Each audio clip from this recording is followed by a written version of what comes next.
উচ্চ মাধ্যমিক ইতিহাস সাজেশন 70টি এমসিকিউ ও 40টি এসিকিউ।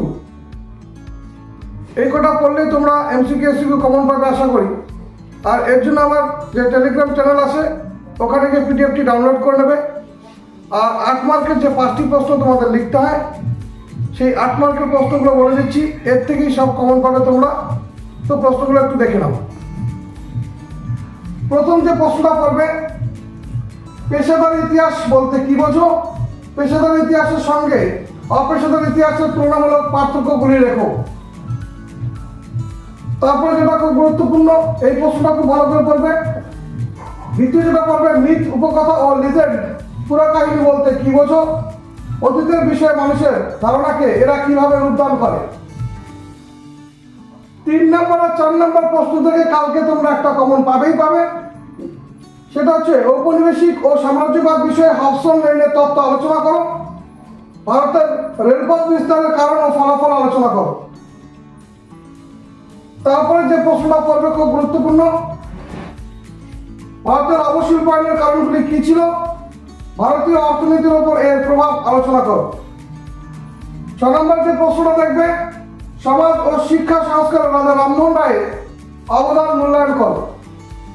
7 নম্বর যে প্রশ্নটা দেখবে, রাওলাট আইনের উদ্দেশ্য কি ছিল?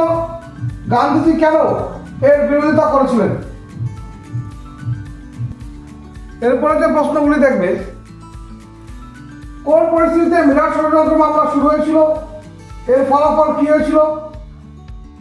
এই প্রশ্নটা খুব গুরুত্বপূর্ণ। তারপর রয়েছে 1942 খ্রিস্টাব্দে ভারত ছাড় আন্দোলনের উপর একটি নিবন্ধ লেখো।